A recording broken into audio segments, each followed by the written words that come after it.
Good morning, students. Welcome to EduCraft Academy, Crafting Young Minds. Today we are going to continue with 8th standard ICSE. Subject is Geography and chapter number 5, that is Disaster Management. This is being presented by Zaid sir. Okay, the last class we have seen about the floods. Okay, flood क्या होता है, कैसे आता है, हमें flood के before क्या करना है. तो फ्लड्स में before flood and after flood हमने देखा, राइट. एंड उसके बाद अब देखने वाले हैं कि जब फ्लड आ चुका है, भाई अब फ्लड आ चुका है, अब क्या करना है. ठीक है, तो ये रहा भाई ड्यूरिंग अ फ्लड. फ्लड शुरू है, मतलब इट इज देयर, राइट. तो अब हमें क्या करना है. तो देखो, कुछ चीजें हैं जो हमें सावधानी से स्टेप्स लेने हैं आगे. सबसे पहला, do not walk through moving water. कुछ लोग होते हैं ना, एकदम ढेर सारे लोग होते हैं, तो मैं आराम से पार कर दूंगा, राइट. फ्लड एक्चुअली आपको स्पीड लगेगा स्लो है पानी का, क्योंकि ऊपर का लेयर जो होता है पानी का वो एकदम स्लो जाता है. लेकिन जब हम अंदर उतरते हैं तो एक्चुअली हमें पानी का फोर्स महसूस होता है. ठीक है, तो ऐसा नहीं करना है कि लोग गाड़ी लेके चले गए आराम से, क्रॉस कर लूंगा. और आपने बहुत सारे वीडियोस भी देखे होंगे ऐसे, जहाँ पर है ना वो पागल लोग गाड़ी लेके जाते हैं और फिर बह जाते हैं फ्लड्स में. या कुछ लोग चल के जाते हैं और बोलते आराम से पार कर लूंगा, लेकिन वो बह जाते हैं उसमें. ऐसा नहीं करना है. Do not walk through moving water. As little as 6 inches of moving water can make you fall. You have to walk in water wherever possible. Walk where the water is not moving. ठीक है, याद रखना है. कहां पर चलना है, जहां पर पानी मूव नहीं कर रहा है, पानी वहीं पे रुका हुआ है. और जहां पर रुका हुआ है तो वहां पर आपको एक लकड़ी लेकर, छड़ी लेकर चलना है. ठीक है, ताकि आगे कोई गड्ढा हो ना रास्ते में, तो हमें पता चले कि भाई आगे कोई मैन होल है. तो पहले से ही हमें एक तरीके से वो स्टिक की मदद से, वो छड़ी की मदद से हमें पता चलेगा कि भाई आगे ग्राउंड है कि नहीं है. Do not drive into flooded areas. The flood water can rise around your car. Abandon the car and move to the higher ground if you can do safely. Do not touch electrical equipment if you are wet or standing on water. Shock लगेगा. ठीक है, अगर कहीं ना कहीं कोई current का leakage होगा तो आप आराम से क्या बन सकते हैं, कंडक्टर बन सकते हैं. ठीक है, और इलेक्ट्रिसिटी फिर आपसे फ्लो हो जाएगी और आप मर जाएंगे, शॉर्ट सर्किट लगेगा. अब नेक्स्ट देखते हैं, आफ्टर अ फ्लड. अब बोले फ्लड चले गया है, अब क्या क्या करना चाहिए. लिखा है, listen to news reports, learn whether the community and water supply is safe to drink. Yes, पानी हमें मिल बहुत, देखो फ्लड आता है ना, उसके बाद साफ पानी मिलना बहुत ही ज्यादा, क्या कहते हैं, साफ पानी मिलना बहुत ही ज्यादा मुश्किल हो जाता है. ओके, ठीक है, तो ये चीज ध्यान रखना है, राइट, कि भाई सेफ वाटर मिलेगा कि नहीं मिलेगा ड्रिंकिंग पर्पस के लिए वगैरह वगैरह. Avoid flood waters. Water may be contaminated by oil, gasoline, or sewage. Be aware of the areas where flood waters have receded. Roads may have weakened and could collapse under weight of the car. Right? तो आप देखें कि जब flood आता है ना, तो वो ब्रिजेस टूट जाते हैं, रोड्स टूट जाते हैं, रोड्स में गड्ढा पड़ जाता है. ठीक है, तो क्या होता है कि फ्लड वाटर जब आता है तो रोड को जो एकदम मजबूत होता है उसको एकदम ढीला कर देता है. क्योंकि आप देखिए, कोई भी चीज है अगर वो बहुत देर तक पानी में सबमर्ज रहेगी तो पानी कैसा हो जाएगा, मतलब वो रोड कैसा हो जाएगा, एकदम पोचा हो जाएगा. पोचा बोलते कौला हो जाएगा एकदम. ठीक है, गुजराती वर्ड है पोचू, पोचू थी जाएगा. तो क्या हो सकता है, वो नीचे बैठ जाएगा, राइट. तो ऐसा कुछ हो सकता है. And return home when only authority indicate that it is safe. Stay out of any building if it is surrounded by flood water. Yes, अगर कोई बिल्डिंग में पानी भर चुका है तो वो बिल्डिंग से दूर रहना है, ताकि वो बिल्डिंग कोलैप्स हो सकती है. कभी कभी वो कोलैप्स हो जाती है, क्योंकि पुरानी बिल्डिंग होती है, वो कोलैप्स भी हो सकती है. तो इसकी वजह से आपको फ्लड से दूर रहना है. अब नेक्स्ट आता है अर्थक्वेक. अर्थक्वेक क्या है? तो कहेंगे sudden trembling of the ground, shaking of the ground, ठीक है, उसको हम अर्थक्वेक कहते हैं। अब देखो क्या लिखा है अर्थक्वेक में। अर्थक्वेक क्या है? It is the trembling or sudden shaking of the ground that happens when the rock masses on the earth's surface are abruptly displaced. Earthquakes happening along the fault lines in the earth crust and their intensity is of magnitude can vary greatly. ठीक है, तो ये ध्यान रखना है कि भाई earthquake कब आता है? तो जब नीचे का जो अर्थ के अंदर जो क्रस्ट होता है, ठीक है, वो हिलता है, वो शेक होता है और उसके ऊपर हम लोग जो रहते हैं वो भी विगरसली शेक होगा, उसकी वजह से अर्थक्वेक आ सकता है। अब देखो जब आप अंदर होते हैं, जब आप घर के अंदर होते हैं तो क्या लिखा है? Do not rush outside, get your family into indoor doorways under the tables और if they are bedridden under their beds, keep away from windows and chimneys. Yes, क्या है कि जब आप घर के अंदर है और अचानक से अर्थक्वेक आता है, घर के बाहर भागने की कोशिश मत करो। कहना है कोई बेड है या कोई टेबल है, ठीक है, राइट, उसके नीचे चले जाओ। ये ठोस सरफेस है, एकदम हार्ड सरफेस है ना, ऊपर से कुछ गिरेगा तो आपको सेव कर देगा, रूफ वगैरह गिरेगा तो आप सेव हो जाएंगे, ऐसा कुछ करो। फिर नेक्स्ट देखते हैं उसके बाद आउटडोर्स, अगर आप बाहर है, ठीक है, तो क्या करना है? लिखा है stay away from buildings, high walls और डैंगलिंग इलेक्ट्रिक वायर्स, ठीक है, बिल्डिंग से दूर रहो, कोई ऊपर वाला कोई मतलब ऐसा कुछ स्ट्रक्चर है उससे दूर रहिए ताकि वो गिरे तो आपको नुकसान ना हो, राइट। डू नॉट री एंटर डैमेज बिल्डिंग्स, और अर्थक्वेक के दौरान जो डैमेज हो जाती है बिल्डिंग्स, वहां पे अंदर जाने की कोशिश मत करो, क्योंकि जैसे ही आप अंदर गए, राइट, और बिल्डिंग गिर गया तो ऐसा भी हो सकता है, राइट, तो ऐसा कुछ करने की हमें कोई आवश्यकता नहीं है। नेक्स्ट आता है जब आप ड्राइव कर रहे हो और अर्थक्वेक आया हो तो क्या करना है? If you feel that the earthquake, if you feel the earthquake when riding in a car और a bus, ask the driver to pull over. Pull over का मतलब साइड पर रुकाओ और stop and stay inside the vehicle, और vehicle के अंदर ही रहिए, बाहर आने की कोई जरूरत नहीं है जब आप अर्थक्वेक को महसूस कर रहे हो तब। एंड उसके बाद क्या लिखा है? As soon as you can, क्या करना है? जैसे जैसे आपको लगता है कि अर्थक्वेक आ रहा है तो सबसे पहले क्या करना है? अगर आप घर पे है या आसपास कहीं पर ऐसी कोई जगह है तो लिखा है pull out all the domestic fires and turn off the heaters. सारे गैस वगैरह सब बंद कर दो, सारे हीटर वगैरह सब बंद कर दो, सारा मेन स्विच, मैं तो कहता हूँ मेन स्विच ही बंद कर दो। तो ये लिखा है turn off electricity, gas, water if the house is damaged, leave the house if a fire starts that cannot be put out at once। ठीक है, अगर आग लग जाती है और आपको लगता है कि आप इस आग को काबू में नहीं कर पाएंगे तो आप वहां से जा सकते हैं। Move to the nearest shelter or evacuate the area if this is ordered by appropriate government agency। ठीक है, तो क्या करना है कि आपको निकल जाना है वहां से, इवैक्यूएट करना है, ठीक है, ओके, वहां से इवैक्यूएट कर लो और एप्रोप्रिएट जगह पर जाओ जहां पर गवर्नमेंट ने बोला है कि ये रहना सेफ है। यहाँ पर जनरली टेंट और तंबू वंबू बांधकर वहां पर रह सकते हैं, राइट। अब आते हैं नेक्स्ट क्या लिखा है? फायर। और ये मुझे लाइन बहुत अच्छी लगती है, पहला लाइन जो है, first line, a fire is a very good servant but a very bad master. इसका मतलब समझ में आता है बेटा आपको? Fire is a very good servant but a very bad master, बता पाएगा इसका मतलब क्या है? Fire is a very good servant but a very bad master, बोलो सर इसका मतलब तो वही है ना, जैसे सॉरी।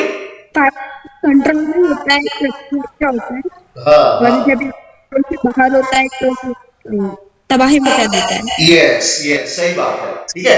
मतलब कि जब तक कोई आग है, ठीक है, समथिंग लाइक दिस, आग है, ये आपके कंट्रोल में है, आप इसको कंट्रोल कर सकते हो, तो ये बहुत सारे पर्पस आपके फुलफिल कर सकता है, राइट, आपके बहुत सारे काम आसान कर देता है, राइट, जैसे खाना पकाना, गर्म करना, पानी गर्म करना वगैरह वगैरह। लेकिन जैसे ही ये आग बेकाबू हो जाती है, आउट ऑफ कंट्रोल, जब ये आपकी मास्टर बन जाती है, मतलब आप पर हावी हो जाती है, आप पर डोमिनेंट हो जाती है, तो भाई ये फिर तबाही बचा देती है, राइट। तो यही लिखा है, as long as fire is under our control, it serves a lot of useful purposes for us. But once it goes out of control, it can create a lot of destruction, right? It can create what? A lot of destruction. However, despite the presence of fire safety measures, the occurrence of accidents is oftentimes inevitable. बोला है कि भाई fire safety measures होने के बावजूद कभी कभी accidents होना लाजमी सी बात है, राइट। अब देखो क्या लिखा है, लिखा है कि जितनी भी आग लगी है उसमें से 60% जो आग है उसका कारण क्या है, इलेक्ट्रिकल अप्लायंसेस ही है, मतलब electric short circuit, overheating, overloading, right? Using of non-standard appliances, illegal tapping of electric wires, improper electrical wiring, carelessness and ignorance, etc. ठीक है, तो ये चीजें ज्यादा होती है इसमें। जब आग लगती है तब हमेशा 60% से ज्यादा जो केसेस हमने नोटिस किए हैं वो किसकी वजह से है, इलेक्ट्रिसिटी की वजह से है। इलेक्ट्रिसिटी के बहुत सारे और रीजंस हो सकते हैं, जैसे आपने कोई सस्ता वाला होम अप्लायंस लेके रखा है जिसमें आईएसआई मार्क नहीं है ना, आपको पता है आईएसआई मार्क क्या होता है, तो ऐसे इलेक्ट्रिकल वायर्स या ऐसे हेवेंस वायर यूज नहीं किया है टू बी प्रिसाइज, तो क्या हो सकता है कि शॉर्ट सर्किट होना लाजमी बात है और उससे आग भी लग सकती है, ठीक है, राइट। अब देखो क्या लिखा है, what to do in case of a fire, ठीक है, तो क्या करना है, सबसे पहले immediately pull the nearest fire alarm pull station as you exit the building. आपको पता है ना बिल्डिंग में वो रेड कलर का बटन होता है कांच वाला, उसको दबा दो अगर कोई बिल्डिंग में है तो, राइट। सेकंड क्या होता है कि भाई when evacuating the building be sure to feel doors for the heat before opening them, right, and to be sure if there is no fire danger on the other side, right. तो दरवाजा खोलने से पहले आप sure हो जाओ कि कहीं उसकी उस साइड आग तो नहीं लगी है, आपको हीट महसूस हो रही है। एक बार ऐसे ही हुआ था, मेरा फ्रेंड है ना उसकी बिल्डिंग में, उसके ऑफिस की बिल्डिंग में आग लग गया था, ठीक है, नीचे वाले फ्लोर पर लगा था और नीचे मतलब ऐसे बिल्डिंग था और नीचे वाले फ्लोर्स पे आग लगा था और सारा धुआं, अब आपको पता है धुआं ऊपर उठता है, तो धुआं है ना पूरे उसके स्टेयर्स का जो वॉकवे होता है ना पैसेज, वहां पर आ गया था, उसको एकदम गर्म फील हो रहा था और वो 7th फ्लोर पे था, राइट। अब नीचे जाएगा तो आग को महसूस करना पड़ेगा, तो वो लोग क्या किए, वो लोग है ना बाहर दरवाजा खोले और दरवाजा अचानक से जब खोला ना तब अखे ऑफिस में काला काला धुआं आ गया, सोचो, ठीक है। अब करना क्या है, तो उसने क्या किया, अपना टी शर्ट या शर्ट या जितने भी कपड़े थे उसके पास वो सबको निकाला और मुंह पे बांध दिया, नाक पे बांध दिया, क्योंकि काला धुआं जो है अचानक से जब आप सांस लेते हैं तो वो काला धुआं बहुत ही ज्यादा टॉक्सिक होता है, राइट। और वो धुआं जो है ना जनरली हाइट पे होता है, ऊपर होता है, और वो क्या किया, क्रॉल करके, क्रॉल समझते हो, ऐसे घसड़ के जमीन पे घसड़ के, क्योंकि ऊपर तो धुआं था, अगर खड़ा रहता ना वो ऐसे तो उसको यहाँ पर स्मोक फील होता, वो क्या किया, ऐसे सोते हुए लेटे लेटे ऐसे घसड़ते घसड़ते वो स्टेयर्स पे चढ़ गया फटाफट और टेरेस पे जाके दूसरे बिल्डिंग पे चले गया, वहां से नीचे उतर गया। सब लोग यही कर रहे थे, राइट। तो यही करना है कि भाई सबसे पहले तो फायर ब्रिगेड को बुलाना है और उसके बाद क्या लिखा है, लिखा है कि if there is no smoke in the air, if there is smoke in the air, stay low on the ground, especially your head, to reduce inhalation exposure, ठीक है। तो आप सांस जब लेते हैं ना तब वो काला धुआं आपके लंग्स में नहीं जाना चाहिए, as it can cause fatal, right, ठीक है, तो ये नहीं होना चाहिए। नेक्स्ट देखते हैं डूज क्या करना है, भाई डूज, आपको ऐसे कुछ आग वगैरह लगे तो क्या देख सकते हैं आप, क्या कर सकते हैं, तो सबसे पहले तो आईएसआई सर्टिफाइड अप्लायंसेस ही यूज करना है, use good quality of users, है ना, and correct rating miniature circuit breakers. ये मिनिएचर सर्किट ब्रेकर्स क्या होता है पता है? आपके घर में एक एमसीबी लगी होती है, एमसीबी, राइट। क्या होता है, ओवरलोडिंग होता है तो अपने आप वो स्विच गिर जाती है, ऑटोमेटिकली वो स्विच गिर जाती है। इसको एमसीबी कहते हैं, miniature Yes, circuit sir. Breaker. ठीक है, ओवरलोडिंग जब आप एसी, फैन, फ्रिज, टीवी सब कुछ चालू कर देते हैं तो अचानक से ओवरलोडिंग हो जाता है तो वो स्विच अपने आप नीचे गिर जाता है। ठीक है, तो ऐसे कुछ ईएलसीबी या एमसीबी। ईएलसीबी का मतलब अर्थ लीकेज सर्किट ब्रेकर्स। या तो ईएलसीबी लगवाइए या तो एमसीबी लगवाइए। अपने क्लास में है, पता है आपको, सीआर4 में है। सीआर4 में बहुत सारे छोटे छोटे स्विचेस है, वहां पर है। ठीक है, तो ये चीजें होनी चाहिए। फिर switch off the electric supply of the fire in the affected areas, replace broken plugs and switches, switch off main switch when living home for long duration. मैंने कहा था ना कि वेकेशन पे जाते हैं तो मम्मी नहीं कुछ, डैडी क्या पूछते हैं, डैडी पूछते हैं ना, फ्रिज बंद किया, कुछ देखा, सारे स्विचेस बंद है, मेन स्विच बंद किया, लॉक मारा ठीक से। तो क्या है कि जब आप लॉन्ग ड्यूरेशन के लिए बाहर जाते हैं कहीं पर तो मेन स्विच बंद कर देगा, हमेशा मेन स्विच बंद कर देगा। एक दिन 2 दिन के लिए जाते हैं आप बाहर घूमने के लिए वेकेशन में, ये चीज है। और बखूबी आप लोग करते ही होंगे ये चीज, है ना। तो देखो क्या लिखा है, लिखा है elder supervision is a must when childrens play with fire cracker. ये तो भाई बहुत ही ज्यादा कहते हैं डेंजरस है ना, फायर क्रैकर्स। इस बार दिवाली में आप लोगों ने फोड़े थे पटाखे? No, No, sir. sir. No, नहीं फोड़े थे? sir. अच्छा है No, नहीं sir. फोड़े, हाँ अच्छा है नहीं फोड़े थे। एक बार क्या हुआ था पता है, मेरे साथ ऐसे हो गया था, वो कोठी आती है ना, कोठी, Yes, sir. फोड़े थे। हाँ फोड़े थे। वो कोठी आती है ना, कोठी, तो उसको मैं जला रहा था ऐसे ऊपर से, ऐसे ऊपर देख के वो डोरी आती है, एक डोरी, वो डोरी से मैं जला रहा था कोठी को, और अचानक से एक कोठी फूट गई भूम करके। तो आधे घंटे तक मेरे कान में है ना वो आवाज चलते रहा ज़्ज़ करके, और कुछ सुनाई ना दे ऐसा। ठीक है, फिर अब देखो आगे, it is safe to play fire crackers in open grounds and open places. और बचपन में पता है वो गांडी रॉकेट आते हैं, गांडी रॉकेट, आपको याद होगा। Yes, sir. हाँ वो गांडा रॉकेट है ना, वो एक बार, Sir.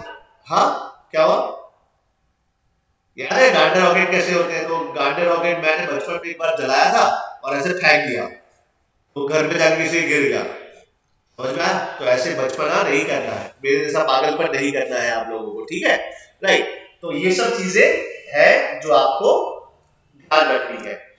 अब आगे आते हैं next, don'ts. Don't use substandard fixtures, appliances, never have temporary or naked joints or wiring। ठीक है, तो क्या है कि जब भी इलेक्ट्रिशियन आता है ना, तो इलेक्ट्रिशियन क्या है, उसको है ना वो ब्लैक कलर का सेलो टेप आता है, पता है, इंसुलेशन टैप कहते हैं उसको। वो ब्लैक कलर का, Yes, रेड sir. कलर का सेलो टेप आता है, उसके पास होता है, इलेक्ट्रिशियंस के पास होता है। इलेक्ट्रिशियंस क्या करते हैं, जानबूझकर वो टेप थोड़ा महंगा आता है ना, इसलिए वो यूज नहीं करते। वो लोग क्या करते हैं, वो वायर का जो ऐसे जो दो वायर का जॉइंट होता है ना, छेड़ा, वैसे बांधते हैं, पता है, तो उसको खुला ही छोड़ देते हैं। तो ऐसा नहीं करना है, इसके ऊपर इंसुलेशन टेप से अच्छे से इसको कवर करना है, राइट, ताकि नेकेड जॉइंट्स ना रहे। Don't lay wires under carpets, maps, doorways. They get crushed, resulting in short circuits. Okay, तो ये चीजें नहीं करनी है। अब आता है role of government in disaster management. अब गवर्नमेंट क्या कर सकती है डिजास्टर मैनेजमेंट में? तो गवर्नमेंट बहुत कुछ करती है, जैसे कि आपको पता है एनडीआरएफ होता है, एनडीआरएफ, है ना, जहां पर बाढ़ आती है, ऐसा कुछ आता है तो एनडीआरएफ की टीम होती है। सरकार, आपने सुना होगा कहीं पर, तो ऐसे गवर्नमेंट क्या करती है कि ऐसे टीम्स बनाती है और ऐसे सब कुछ कमिटीज बनाकर लोगों को सेव करते हैं ड्यूरिंग डिजास्टर्स। ओके, चलिए देखते हैं क्या लिखा है। लिखा है the country has an integrated administrative machinery for management of disasters at national, state, district and sub-district levels. The basic responsibility of undertaking rescue, relief and rehabilitation measures in the event of natural disasters is with concerned state governments. Central government supplements the efforts of state government by providing financial and logistic support. The Ministry of Home Affairs is the nodal ministry at the center for coordinating disaster management activities for all the natural hazards. National disaster management authority, ठीक है, NDMA, इसको हम NDMA कहते हैं। NDMA is the apex body which lays down the policies, the plans and guidelines for disaster management to ensure timely and effective response to the disaster.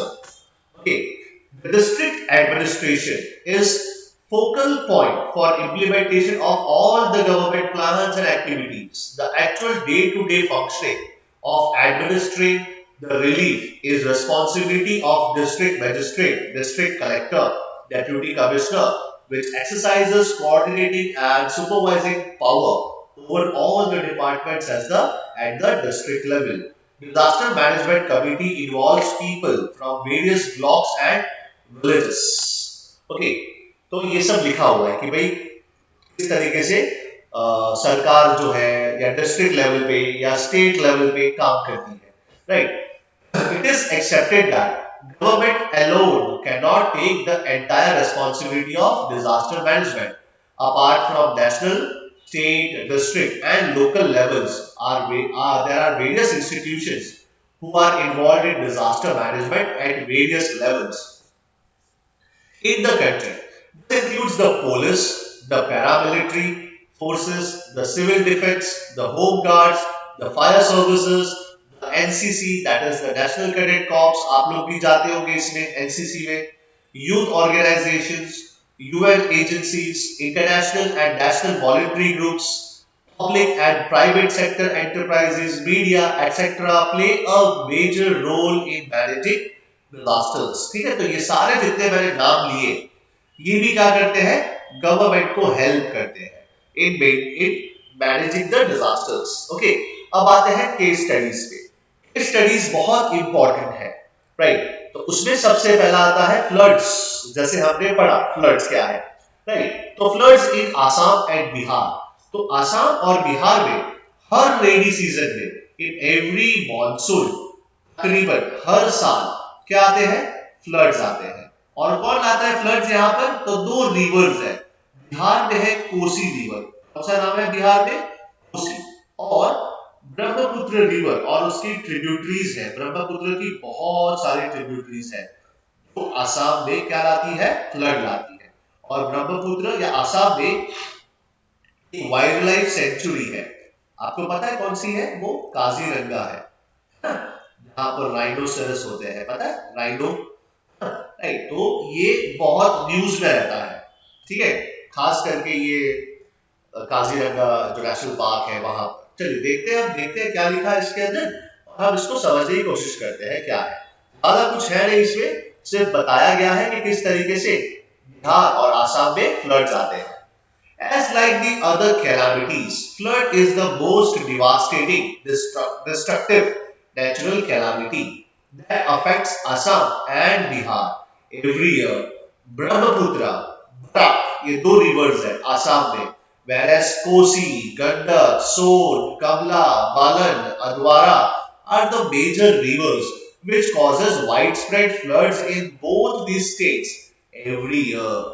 Kosi is one of the largest tributary of Ganga and is also known as the sorrow of Bihar. ठीक है, तो Kosi river जो है वो mainly responsible है flooding लाने के लिए, right? As it is known as what? Sorrow of Bihar. ये याद रखिएगा, कोसी रिवर क्या कहते हैं इसको? Sorrow of Bihar, right? अब आगे, as it has caused widespread human suffering in past due to flooding and very frequent changes in course. Okay, अब आगे, the rivers of Bihar and Assam carry high discharge and very high sediment load and drops it in the plains. The silt deposit raises the river banks, causing widespread floods. ठीक है, तो floods आता है, इसकी वजह से floods होते हैं। A majority of rainfall in this region is concentrated in the 3 months of monsoon, during which the flood rivers, the flow of the rivers increases, right? तो फ्लड क्यों आते हैं? Just because of monsoon. तो monsoon इतना सारा होता है कि यहाँ पर जो लेवल है वाटर का, जो रिवर में, वो इंक्रीज हो जाता है और उसकी वजह से फ्लड्स आते हैं।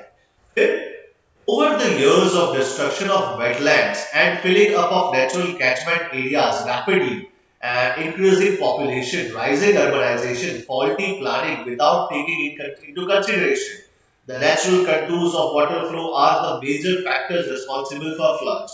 तो क्या क्या रिस्पॉन्सिबल है फ्लड्स के लिए? सबसे पहले तो पॉपुलेशन, इंक्रीजिंग पॉपुलेशन है, वो क्या करती है, वो फ्लड्स में मतलब फ्लड वाले एरियाज में आके बस जाती है और फिर बोलती है फ्लड आया, राइट? तो फ्लड्स कहाँ आता है?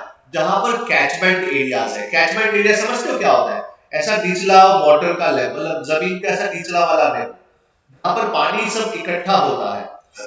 अब आप लोग वहीं पर घर बनाएंगे, बिल्डिंग्स बनाएंगे, तो पक्का है कि फ्लड्स आएगा ही वहां पर, है ना?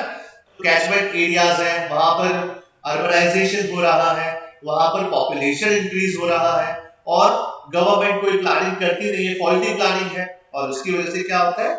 फ्लड्स आते हैं, ठीक है? अब इफेक्ट्स ऑफ फ्लड, तो फ्लड्स के इफेक्ट क्या होते हैं, राइट? तो फ्लड्स तो भी हर किसी को इफेक्ट करते हैं, जैसे लैंड को इफेक्ट करते हैं, रोड को इफेक्ट करते हैं, तो दूसरे कम्युनिकेशन है उसको इफेक्ट करते हैं, हमारा जो पीने का पानी है, साफ जो सेफ वाटर है, राइट, मतलब जो प्योर ड्रिंकिंग वाटर है उसको भी गंदा कर देता है ये फ्लड। फिर फॉरेस्ट है, वाइल्ड लाइफ, बील्स, एग्रीकल्चर, लाइवस्टॉक, है ना? ये तो भाई बहुत, ये कैटल्स जो है, हमारी कैटल्स, आपने देखा होगा फ्लड आता है तो मरी हुई गाय, पशु, ये सब उस फ्लड के पानी में बहता हुआ मिलता है हमें, इनकी डेड बॉडीज, ये सारी चीजें होती है, and all this leading to diverse effects on biodiversity, ecology and environment. तो ये चीजें हो रही है। अब आगे देखते हैं क्या है, लिखा है soil erosion and degradation of land and water leads to damage the production base, thus adversely affecting the sustainable agriculture as well as development. Okay, तो सबसे पहले क्या होता है? सॉइल इरोजन होता है, लैंड का डिग्रेडेशन होता है और उसके बाद वाटर क्या होता है कि प्रोडक्शन कम कर देता है और इसके लिए क्या होता है? एग्रीकल्चर डेवलपमेंट रुक जाता है। After that, floods also lead to damage the irrigation channels. The irrigation channels in the flood-prone areas are either damaged or covered with soils. तो irrigation channels का मतलब ले लीजिए कैनल। अब जब फ्लड आता है तो क्या होता है? ये कैनल में पानी भर जाता है और ये कैनल में पानी भरने से मट्टी या बहुत सारे दूसरे जो कहेंगे कि वेस्ट है या पोल्यूशन है एक तरीके से, वो भी सब कैनल में भर जाता है। ओके, चलिए अब नेक्स्ट देखते हैं। इसके बाद आता है large scale damages are seen on livestock and population. Heavy floods wash away and kill livestock such as domestic and wild animals. Several livestock also die due to starvation during floods. Livestock का मतलब क्या है भाई? Livestock का मतलब kettles है, यहाँ पर क्या है? कैटल्स। ओके, तो लाइवस्टॉक का मतलब है यहाँ पर जो कैटल एनिमल्स है, राइट, हमारे कैटल्स है, उनको भी क्या होता है? वो उनका डेथ हो जाता है, वो भूखे रह जाते हैं क्योंकि फ्लड्स के कारण खाना नहीं मिलता, कुछ भी नहीं होता। और ऊपर से आप देखिए जब उनकी डेड बॉडीज जब यहाँ पर डिकम्पोज होने लगती है तो क्या होता है? उनकी डेड बॉडीज जब डिकम्पोज होगी तो हमसे बहुत सारी डिजीज फैलने के चांसेस होते हैं, बहुत सारी डिजीज वहां से फैलती है, right? So various diseases also attack this animals after flood. People are also affected by the floods in various ways, such as washed away or attacked by disease after the flood, right? तो ये सारी चीजें होती हैं। फिर next देखते हैं, आसाम की बात की है तो यहाँ पर देखो क्या लिखा है। Every year, Brahmaputra floods the national park, thus forcing animals to encroach into human settlements. और जब वहां पर जो नेशनल पार्क है, जो काजीरंगा नेशनल पार्क है, ठीक है, तो वहां पर जब पानी भर जाता है, जब फ्लड्स आते हैं, तो जो एनिमल्स है वो कहाँ आते हैं, वो हायर ग्राउंड पे आते हैं, और कुछ एनिमल्स ये हायर ग्राउंड के सर्च में कहाँ आ जाते हैं, ह्यूमन सेटलमेंट्स की तरफ आते हैं, हम लोग जहां रहते हैं ना वहां आ जाते हैं, और इससे क्या होता है, ह्यूमन एनिमल कॉन्फ्लिक्ट होता है, राइट। और जीतता कौन है, हमेशा ह्यूमंस ही जीतते हैं, है ना, क्योंकि ह्यूमंस क्या करते हैं, इन एनिमल्स को मार देते हैं, बस यही होता है, यही लिखा है। This leads to man-animal conflict, making animals vulnerable to poaching or road accidents. Kaziranga National Park is famous for its one-horned rhinos that are more vulnerable to poaching during floods. Floods have direct impacts on organisms that inhabit the rivers, displacing or killing freshwater wildlife. Yes, floods क्या करते हैं, तो वहां पर ब्रह्मपुत्र में जो भी बहुत सारी फ्रेश वाटर फिशेस होती है या मरीन वाइल्ड लाइफ जो है, ठीक है, जो मरीन एनिमल्स है, वो लोग के लिए भी डेथ लाती है, मरीन एनिमल्स का भी यहाँ पर क्या होता है बेटा, डेथ हो जाता है, किसकी वजह से, just because of flood. Okay, every year the floods has led to loss of biodiversity surrounding this areas, this rivers, loss of food, yes, ये भी बहुत इंपॉर्टेंट है कि भाई वो एनिमल्स के लिए, जो एनिमल्स वहां पर रहते हैं उनको कई मंथ्स तक, कुछ दिनों तक या लेटर से कई मंथ्स तक उनको खाना नहीं मिलता, क्योंकि फ्लड्स में क्या होता है, फ्लड्स में फूड ग्रो नहीं होता है ना, तो ये ऊपर से जो भी घास के मैदान वगैरह जो होते हैं वो सब पानी के नीचे सबमर्ज हो जाते हैं, ग्रासेस, राइट, तो जो भी ग्रास होगा वो पानी के नीचे चले जाएगा, पानी जब नीचे जाएगा, पानी जब फ्लड्स वापस रिसीड होंगे तो वो ग्रास भी उसके साथ बह जाएगा, राइट, तो ये चीजें होती है। So loss of food, contaminated water, excess debris, etc. is creating long-term impacts for surviving wildlife. Okay. आते केस नंबर 2, केस स्टडी 2 है, आज इतना ही पढ़ूंगा, केस स्टडी 2, राइट, फिर हम लोग केस स्टडी 3 और 4 देखेंगे। ओके, ठीक है। अब नेपाल में जब अर्थक्वेक आया था, है ना, बहुत ही कहेंगे डिस्ट्रक्टिव अर्थक्वेक था, जो 2015 में आया था। क्या लिखा है, लिखा है earthquake is a violent tremor in Earth's crust, sending out a series of shock and aftershock waves in all directions from its focus. Earthquakes constitute one of the most terrible natural hazards, which often turn into disaster, causing extensive devastation. तो earthquake क्या है? Earthquake एक सबसे बड़ा natural hazard है, जो बहुत सारा डिस्ट्रक्शन लाता है, बहुत सारा डिवास्टेशन लाता है। किसको लाता है? ह्यूमन लाइव्स और उनकी प्रॉपर्टीज को। ओके, अब आगे देखते हैं क्या है। 25th of April 2015, a 7.8 Richter magnitude of earthquake struck Nepal, causing widespread destruction and loss of life.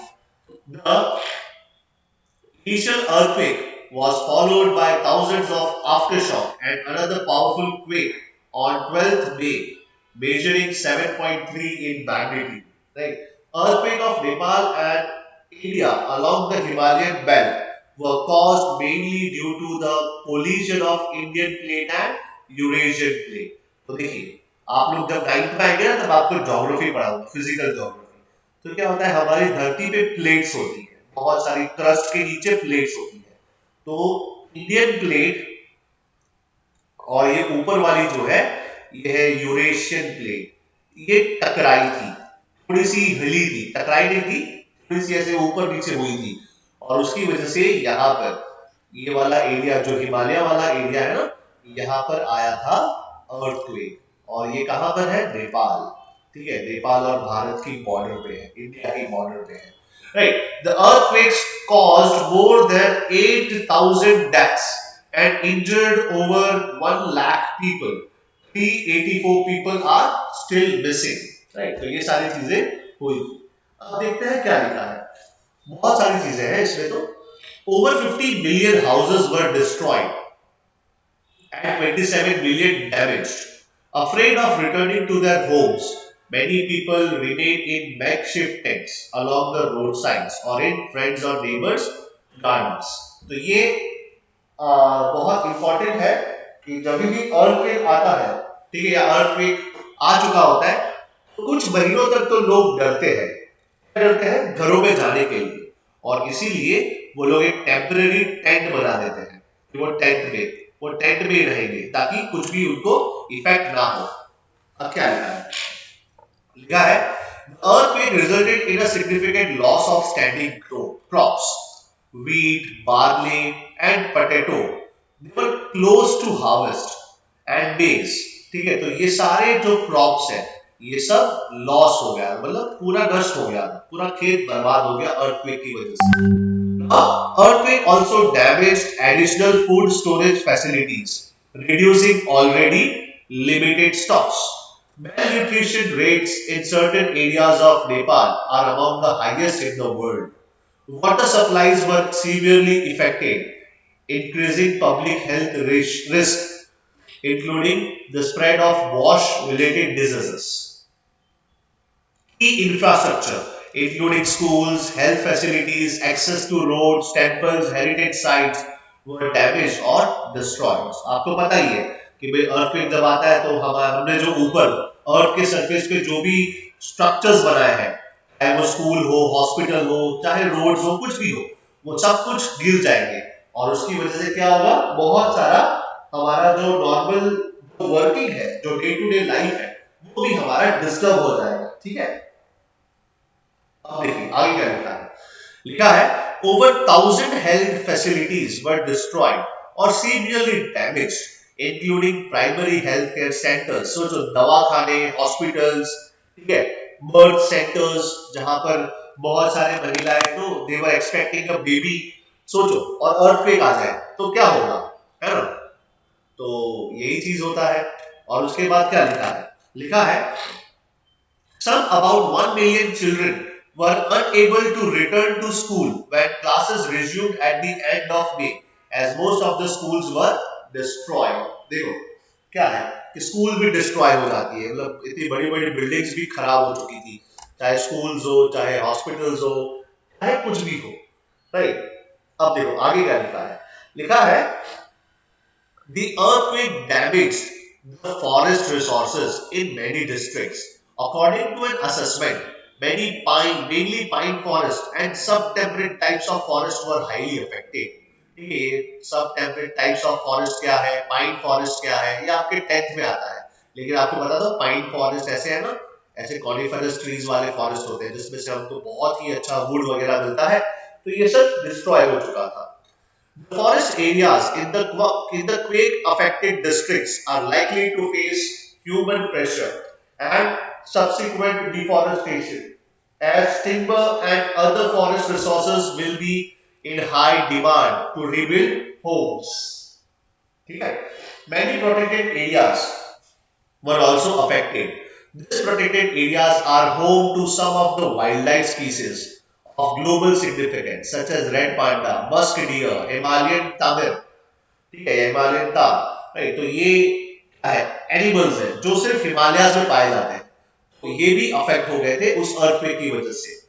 Breeding of wild animals, birds is also suspected to be adversely affected. Yes, earthquake आता है तो सबसे पहले wild animals और ये सबको पता चलता है, तो ये लोग भी सब छोड़ के भाग जाते हैं। फिर क्या होता है कि इनका रिप्रोडक्शन जो है, ये लोग वापस नहीं आते इतना जल्दी वहां पर, और वहां की जो फ्लोरा है या वहां का जो फौना है वो पूरा डिस्टर्ब हो जाता है, फौना टू बी प्रिसाइजली वो डिस्टर्ब हो जाता है। और ये हिमालयाज में हुआ था, तो हिमालयाज में अभी क्या होगा, जब अर्थक्वेक आएगा तो यहाँ पर लैंडस्लाइड्स होगी, यही सब होगा। तो ये लिखा है for instance landslides, avalanche, they have destroyed habitat of bird species nesting and living in the cliffs.